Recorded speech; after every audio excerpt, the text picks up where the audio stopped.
오신 모든 성도 여러분에게 하나님의 큰 은혜와 축복이 있기를 주의 이름으로 축원합니다.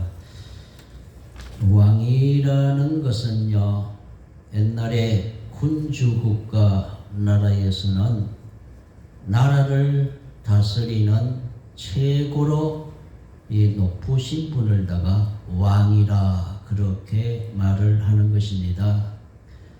어떻게 보면 성경에 하나님과 예수님을 표현할 때에 왕이라 그러시는데요, 하나님과 예수님은 성경에 어떻게 보면 군주제에 가까운 그러한 왕권을 가지고 계시는 분이 예수님이요 하나님이십니다. 특별히 오늘 본문은 예수님에 대해서 예언을 주신 말씀인데, 본래 예수님은 하늘과 땅의 권세를 다 가지신, 하늘에서도 통치자요 땅에서도 통치자로서 이 땅에 오신 분이 예수님이십니다. 그래서 오늘 본문 말씀은 예수님의 초림과 예수님이 오셔서 당하시는 순환을 다 예고해 주신 말씀이라고 볼 수가 있습니다. 자, 우리가 예수님이 초림으로 오신 성탄절이 되게 되면 기쁘다 구주 오셨네, 마지막에 왕이 나셨도다,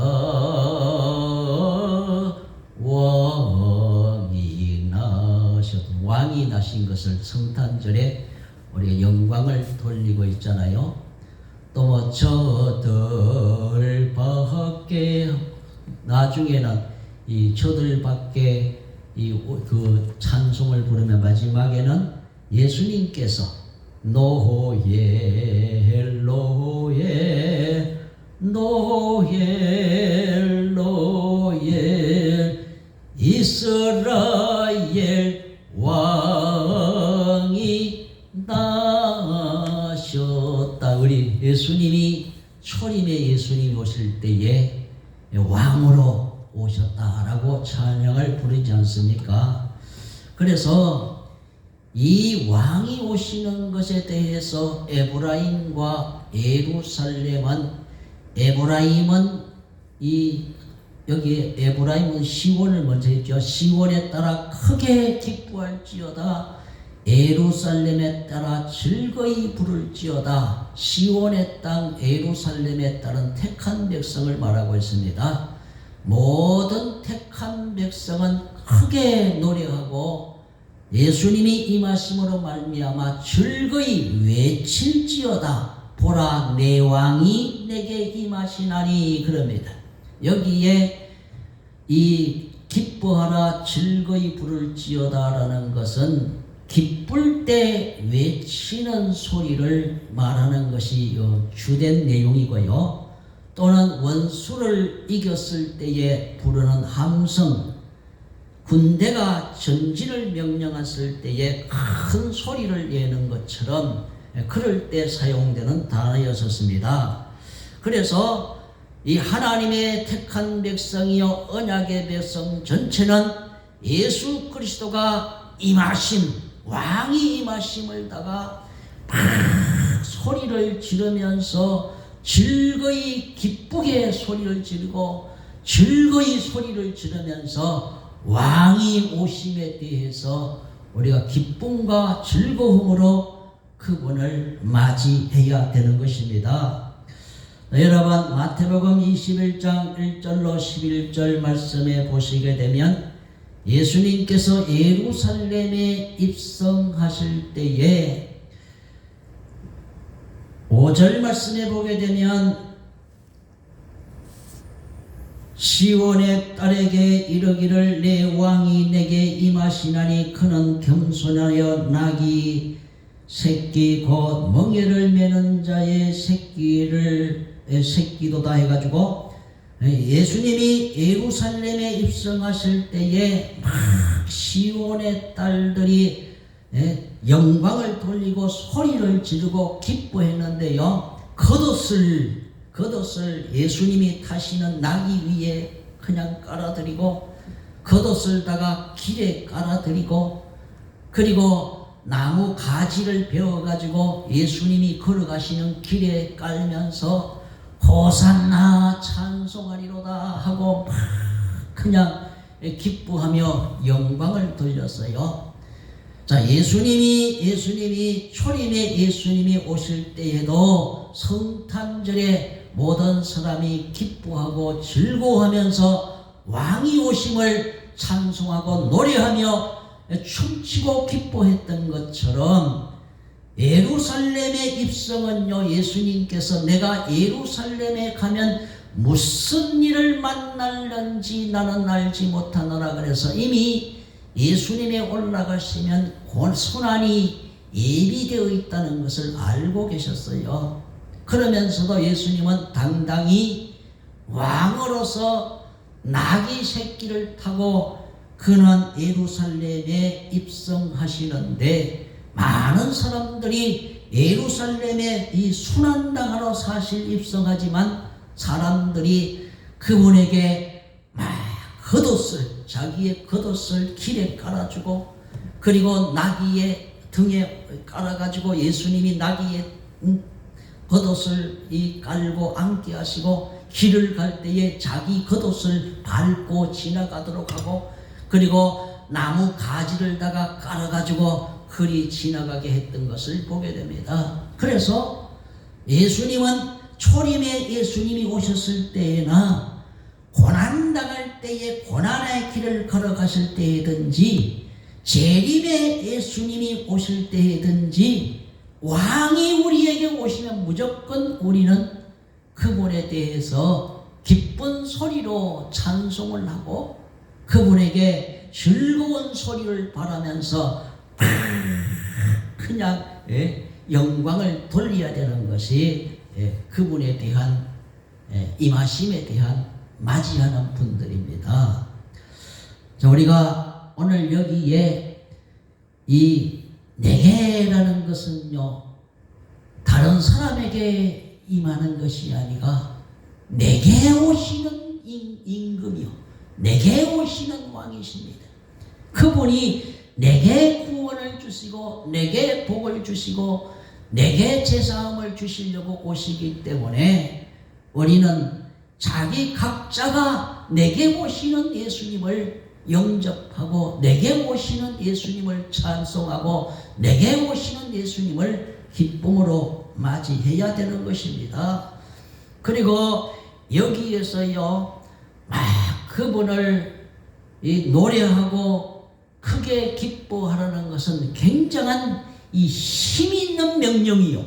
자, 크게 기뻐할지어다 예루살렘에 따라 즐거이 부를지어다 하는 것은 명령어잖아요. 명령한데 그냥 기뻐하라 그냥 즐거워할지어다 하는 것이 아니고 아주 힘있는 명령이요 강한 명령이요.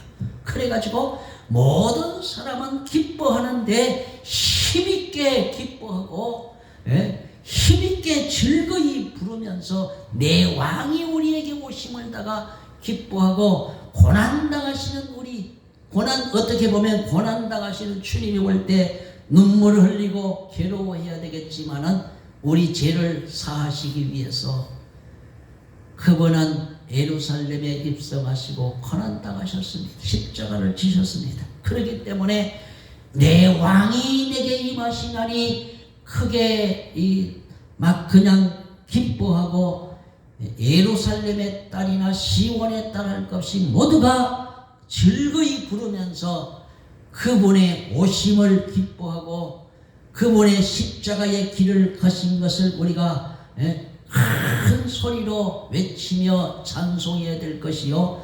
그리고 그분의 재림하실 때에도 아멘 주 예수여 어서 오시옵소서 하고 그분을 영광스럽게 맞이해야 되는 것입니다. 왕이 오실 때에는 무조건 우리는 영광스럽게 그분을 영접하고 기뻐하고 즐거워하면서 그분을 모셔야 될 줄로 믿습니다. 그런데 오늘 여기에 본문에 임하실 왕은 어떤 분이냐 하면 공의로우시고 구원을 베푸시는 분이 그분이십니다. 9절 말씀에 보게 되면 그는 공의로우시며 구원을 베푸시며 라고 해서 그분이 공의의 원천이고 그분이 구원의 근원이 되시는 분인 것을 말씀하고 있습니다. 우리 세상 나라에는요, 정의를만 해도 진짜 공의와 정의를 찾기는 어려운 것입니다. 예수님이 공의로운 분이시요, 그분이 의의 원천이시라 우리에게 의를 주실 분도 예수님이요. 우리가 죄를 지어가지고 모두 다 하나님 앞에 죄인이요 더럽고 걸레 못한 죄인이지만 예수님은 우리에게 의를 주시고 공의를 세우신 분이요, 우리를 죄에서 구원할 근원이 되시는 분이 예수님이십니다. 그분이 오셔서 공의의 나라를 세우시고 구원을 베풀어 주실 것입니다. 그분은 겸손하셔서 나귀 새끼를 타시는 분이십니다. 9절 말씀에 겸손하여 나귀를 타시니 나귀의 작은 것 곧 나귀 새끼니라 그랬습니다. 겸손하다는 것은 여기에요, 예수님께서 종의 형체를 입으시고 오실 것을 말씀하고 있습니다. 원래 나귀는요, 비천한 동물 중에 하나라고 합니다. 당시에 종기한 자들이 나귀를 타기는 탔는데 흰 나귀를 탔어요. 흰 색깔의 나귀를 타가 종기한 자들이 탔는데 왕이 나귀를 탔다는 이야기는 없어요. 그래서 그 예수님이 이 비천한 동물 중에 하나인 나귀를 타시고 그것도 작은 것 나귀의 새끼를 타시고 이 땅에 오셨습니다. 그래서 예수님이 이 세상 나라를 호령하고 통치하기 위해서 오시는 분이 아니라 나귀를 타고 비천하게 겸손하게 오셔가지고 이 공의의 나라를 세우시고 그 나라를 통치하실 것입니다. 자, 여러분, 세상에서는요, 대통령이 되고 그리고 지도자가 되게 되면 굉장히 교만해지게 되어 있습니다. 모든 사람들이 높여주고 모든 사람들이 고개를 숙이려고 하는, 자기도 모르게 우쭐해지게 되고 그렇게 됩니다. 여러분이 헤롯 왕이요, 연설을 할 때에 하나님의 소리, 천사의 소리같이 하나님의 소리같이 그 소리가 막 굉장했어요. 그 백성들이 와, 이는 사람의 소리가 아니고 신의 소리로다 하니까 헤롯이 교만해가지고 막 우쭐해가지고 충이 먹어서 결국은 그가 죽임을 당했잖아요.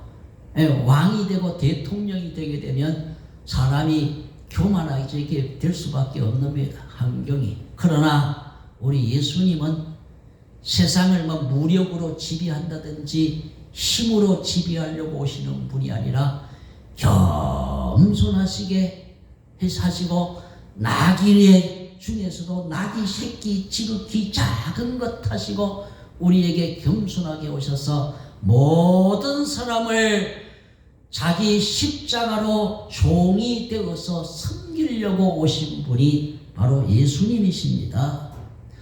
자, 그분은 오셔서 전쟁을 끊어버리고 화평을 전하기 위해서 오시는 분이십니다. 10절 말씀에 내가 에브라임의 병거와 예루살렘의 말을 끊겠고 전쟁하는 활도 끊으리니 그가 이방 사람에게 화평을 전할 것이요 그랬습니다.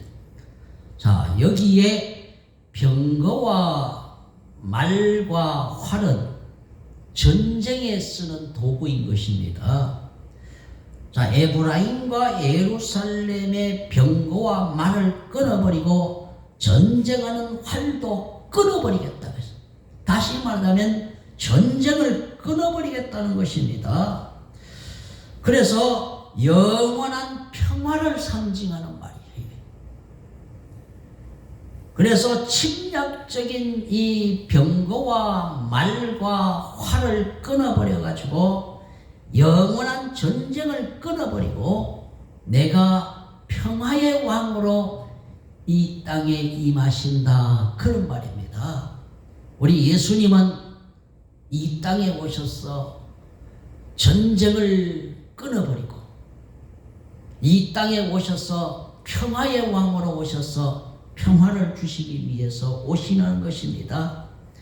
인간이 의존하는 전쟁의 무기들을 다 없애버리고, 자, 우리 예수님은 세속적인 힘을 다 끊어버리고 이 땅에 오셔서 평화의 이 나라의 왕으로 오셔서 평화의 나라를 세우실 것입니다. 자, 그리고 난 다음에 왕으로 오신 예수님은 통치자로 오신다. 자, 스가랴 10장 말씀에 9장 10절 말씀에 보게 되면 그의 통치는 바다에서부터 바다에까지 이루고, 그리고 유브라데이 강에서부터 땅끝까지 이르리라. 우리 예수님이 왕으로 오신 세우실 나라는 바다에서 바다까지, 유브라데 강에서 땅끝까지 주님의 통치는, 이거 통치의 영역을 말하고 있다. 통치의 영역은 끝없이 모든 나라와 모든 권세를 다 통치하실 영역인 것입니다. 자, 우리가 어떻게 보면 예수님이 세우실 나라를 하나님 나라라 그래. 우리가 왕이란 개념과 나라라는 개념을 알아야 성경을 잘 이해할 수가 있습니다. 그래서 예수님이 왕으로 계셔서 예수님이 나라를 세우시는데, 그게 하나님의 나라의 다른 말로 표현하자면 예수님이 왕이 되어서 통치하는 나라가 하나님의 나라예요.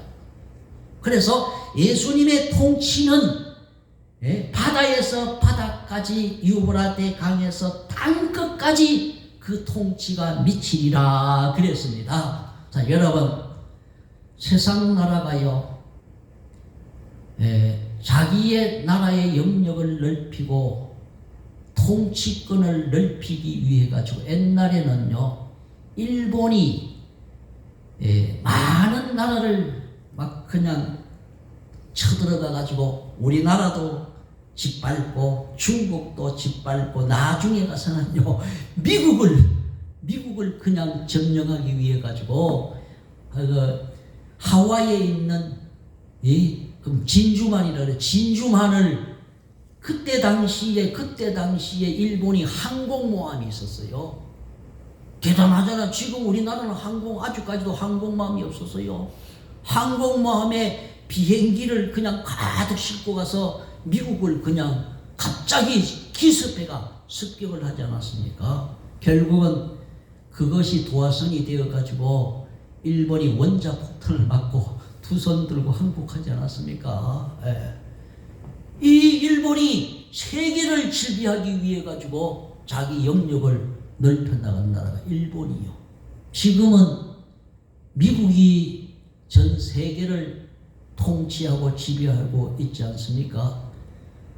미국의 통치를 벗어나고 미국의 지배를 벗어나고자 하는 나라는 뭐 경제적인 제재라든지, 미국이 경제 제재를 하면 달러를 이 미국에서 가지고 있으니까 세계의 기축통화잖아요. 그래서 미국은 달러를 얼마든지 찍어낼 수가 있어.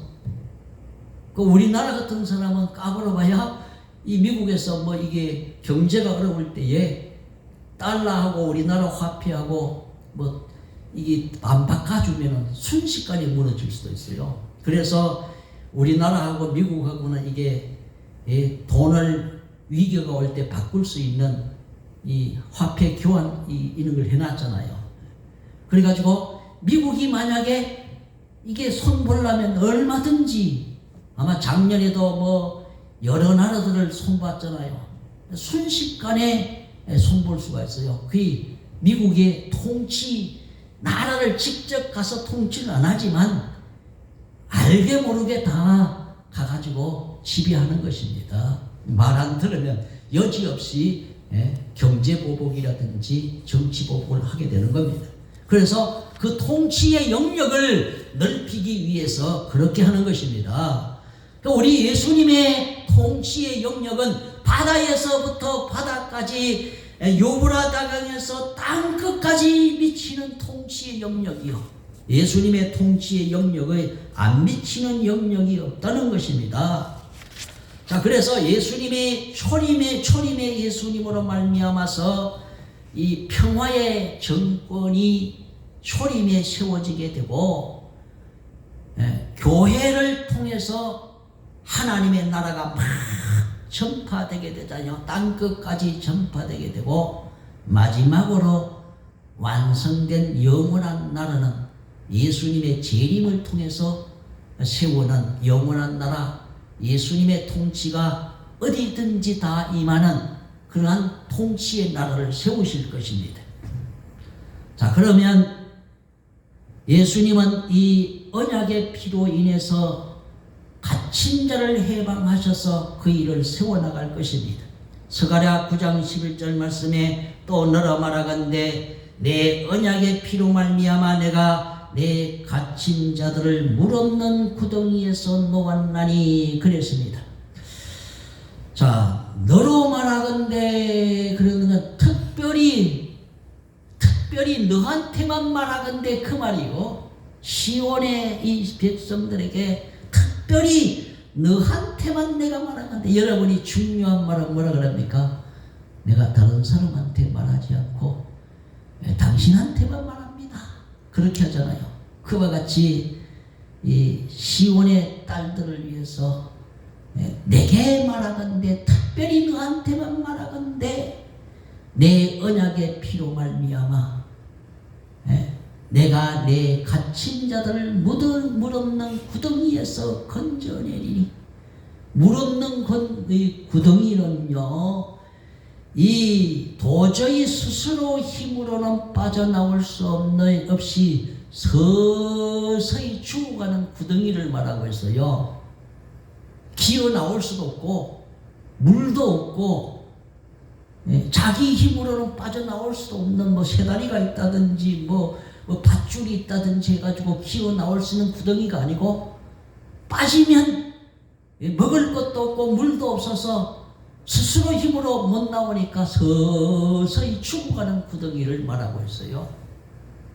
그 스스로 서서히 죽어가는 구덩이에서 바로 놓아주는, 바로 다시 말하자면 우리가 영원히 죽을 수밖에 없는, 죄로 말미암아 심판받아 영원히 죽는 우리들을 그 언약의 피로 물 없는 구덩이에서 건져내듯이 우리를 구원하여 내시겠다, 그 말입니다. 우리 예수님의 왕으로 오셔서 원대한 포부가 계시는데, 이 땅에 죄로 말미암아 스스로 자기의 생명을 건질 수 없고 서서히 죽어가는 백성들을 그 언약의 피로, 다시 말하면 새 언약의 피로, 십자가의 피로 말미암아 그들을 놓아주고 해방시키고 건져내기 위해서 예수님께서 이 왕으로 오셔서 그 나라를 세우신다라는 겁니다. 자, 우리 예수님께서 세우실 그 나라의 비전이 대단하지 않습니까? 대단하죠. 왕으로 오셔서 그분께서 자기의 언약의 피로 말미암아 서서히 죽어가는 생명들을 그 죽음의 구덩이에서 놓아주고 그들을 건져내어가지고 주님의 나라를 세우시는데 그 통치의 영역이 대대에 묻히도록 예수님이 초림에 예수님 오실 때에 그 나라를 심으시고 또 복음을 통하여 그 나라를 전파하시고 재림의 예수님으로 오셔서 영원한 나라를 세우실 비전을 여기에서 보여주는 것이 이 말씀이에요. 그래서 여기는 초림의 예수님부터 십자가 지실 예수님, 나중에는 재림의 비전까지 보여주는 말씀이 오늘 본문 말씀이에요. 그래서 왕으로 이 왕으로 오신 예수님이 오시나니 우리는 그 엄청난 비전을 가지고 주님의 영원한 도성과 나라를 세우기 위해서 오시는 그분을 기쁘게 외치고 즐거이 부르면서 그분을 맞이하라, 그런 것입니다. 자, 우리는 성탄절에 초림에 오실 예수님을 찬송하고 기뻐하고, 또 십자가에 고난당하시기 위해서 예루살렘에 입성하실 때에 작은 나귀 새끼를 타시고 겸손하게 예루살렘을 입성하신 그 예수님, 그 십자가를 통해서 그 나라를 세우기 위해서 그렇게 예루살렘에 입성하시는 겁니다. 장차 재림에 치러 오셔서 영원한 도성 하나님의 나라를 세우기 위해서 이 땅에 오실 그분을 우리는 기뻐하고 즐거워하며 그분을 영접하고 맞이하고 외치는 우리가 되어지기를 주의 이름으로 축원합니다. 기도하시겠습니다. 거룩하신 아버지 하나님, 감사합니다.